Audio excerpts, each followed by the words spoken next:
Chapter 24. Almanzo goes away.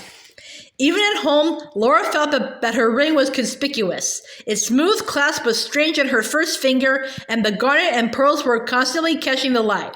Several times on the way to school next morning, she almost took it off and tied it into her handkerchief for safekeeping. But after all, she was engaged. That could not always be a secret. She did not mind being almost late to school that morning. There was barely time to slide into her seat with Ida before Mr. Owen called the room to order, and quickly she opened a book so that it hit her left hand. But just as she was beginning to study, a glitter caught her eye. Ida's left hand was resting on the desk when Laura would be sure to see the broad circlet of gold shining on the first finger.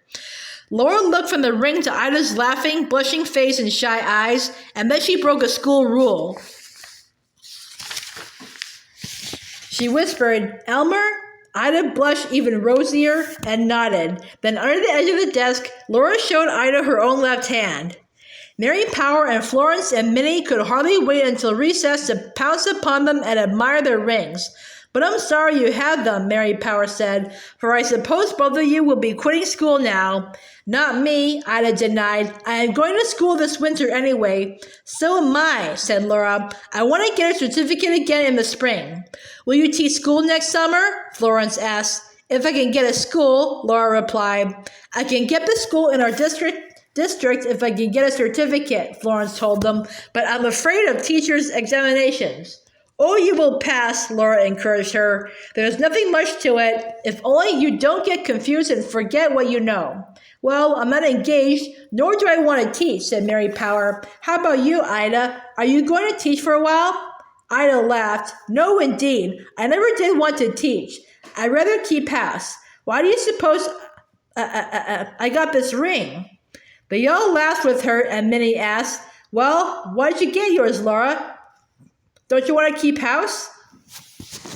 "Oh, yes," Laura answered, "but Almanzo has to build it first." Then the big new bell clanged in the cupola, and recess was over. There was no singing school now, so Laura did not expect to see Almanzo until the next Sunday. She was surprised when Pa asked her, Wednesday night, whether she had seen Almanzo. "I saw him at the blacksmith shop," Pa told her. "He said he'd see you after school if he could, and if not, to tell you he didn't have time. It seems he and Royal are leaving next Sunday for Minnesota. Some things come up, and Royal's got to go sooner than he expected." Laura was shocked. She had known that Almanzo and his brother planned to spend the winter with their folks in Minnesota, but he had not intended to go so soon. It was shocking that the whole pattern of the days could be broken so suddenly. There would be no more Sunday drives. "It may be best," she said. "They will be sure to reach Minnesota before snow falls." "Yes, they'll likely have good weather for the trip," Pa agreed. "I told him I'd keep Lady while they're gone. He's going to leave the buggy here, and he said you are to drive Lady as much as you please, Laura." "Oh, Laura, will you take me driving?" Carrie asked, and Grace cried, "Me too, Laura, me too." Laura promised that she would, but the rest of that week seemed oddly empty. She had not realized before how often, during a week, she had looked forward to the Sunday drives. Early next Sunday morning, Almanzo and his brother Royal came. Royal was driving his own team, hitched to his peddler's cart. Almanzo drove Lady, hitched single to a shining lazy-back buggy. Pa came out of the stable to meet them, and Almanzo drove the buggy under the hay-covered shed. Then he unhitched Lady, then led her into the stable. Afterward, leaving Pa and Royal talking, he came to the kitchen door. He hadn't time to stop, he told Ma, but he would like to see Laura for a moment. Ma sent him into the sitting room, and as Laura turned from plumping up the cushions on the window seat, the ring on her hand sparkled in the morning light. Almanzo smiled. Your new ring is becoming to your hand," he said. Laura turned her hand in the sunshine. The gold of the ring gleamed, the garnet glowed richly in the center of the flat, oval set, and on either side of it the pearl shimmered lustrously. "It is beautiful, this ring," she said. I would say the hand, Almanzo replied. Then, I suppose your father told you that Royal and I are going home sooner than we expected. Royal decided to drive through Iowa, so we are starting now. I brought Lady and the buggy over for you to use whenever you please. Where is Prince? Laura asked. One of my neighbors is keeping Prince and Lady's colt, and Cap is keeping Barnum and Skip. I'll need all four of them in the spring. A shrill whistle sounded from outside. Royal is calling, so kiss me goodbye and I'll go, Almanzo finished. They kissed quickly, then Laura went with him to the door and watched while he and Royal drove away. She felt left behind and unhappy.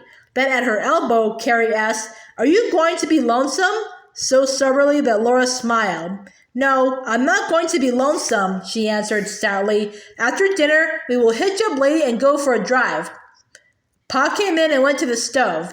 It's getting so a fire feels good, he said. Caroline, what would you think of staying here all winter instead of going to town? I've been figuring. I believe I can rent the building in town this winter, and if I can tar paper inside this house, maybe even paint it. That would be a gain, Charles, Ma said at once. Another thing, Pa continued, we have so much stock now, it will be a big job to move all the hay and fodder.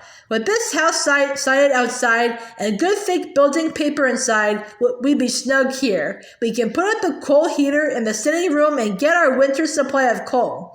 There's a cellar full of vegetables from the garden, pumpkins and squashes from the field.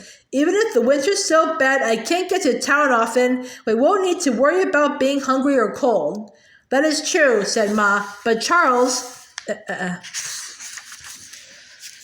girls must go to school, and it's too far for them to walk in the wintertime. A blizzard might come up.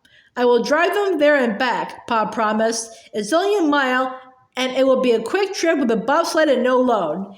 Very well, Ma consented. If you rent the building in town and want to stay here, I am satisfied to do so. I will be glad not to move. So before snow fell, all was snug in the homestead claim. In its new siding, the little house was really a house, no longer a claim shanty. Inside, thick gray building paper covered all the pine board walls. They had grown so brown with time that the lighter paper brightened the rooms, and the freshly starched white muslin curtains gave them a crisp look. When the first heavy snows came, Pa put the wagon box on the bobsled runners and half filled it with hay. Then on school days, Laura and Carrie, with Grace snuggled between them, sat on the blanket-covered hay with other blankets tucked over around them, while Pa drove them to the schoolhouse in the morning and brought them home at night to the warmly welcoming house. Every afternoon on his way to the school, he stopped at the post office, and once or twice a week there was a letter for Laura from Almanzo. He had reached his father's home in Minnesota. He would come back in the spring.